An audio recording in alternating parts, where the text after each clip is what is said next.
Russia meddled in the 2020 U.S. election, and President Vladimir Putin authorized influence operations to hurt Joe Biden's candidacy in favor of then-President Donald Trump, according to a U.S. intelligence report released earlier this week. President Joe Biden had sharp words for Putin, calling him a killer and saying he will pay a price. Russians will be held accountable for the actions that they have taken. We'll have more on that soon. In response to the poisoning of Kremlin critic leader Alexei Navalny, the U.S. on Wednesday said it was tightening sanctions on some exports to Russia. More sanctions related to the election interference are expected. Meanwhile, Moscow has recalled its ambassador from Washington. It is rare for a U.S. president to refer to the leader of a major adversarial power as a killer.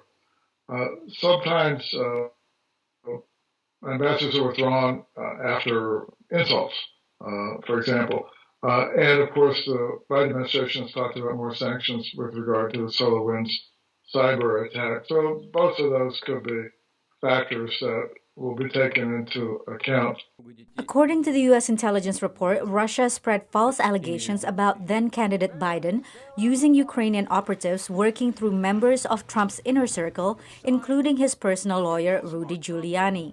These types of disinformation campaigns are expected to continue, capitalizing on polarization within American society. The hot-button issues, like, for instance, Black Lives Matter or abortion or gun rights, these are all things that our adversaries are using, they're amplifying, and they're weaponizing in order to drive Americans against one another, to pit us against one another, and to discourage participation and confidence in the democratic system.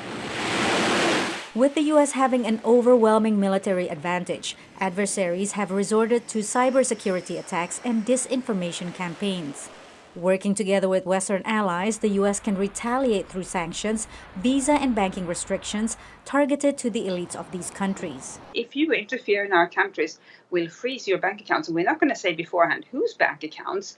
It can be anybody we choose. And things like that where we use what we have as liberal democracies to our advantage. While the administration said that punitive measures are coming, they also stressed that there are areas for cooperation with Russia, including on climate change, Iran nuclear negotiations, and arms control. Patsy Widakuswara, VOA News.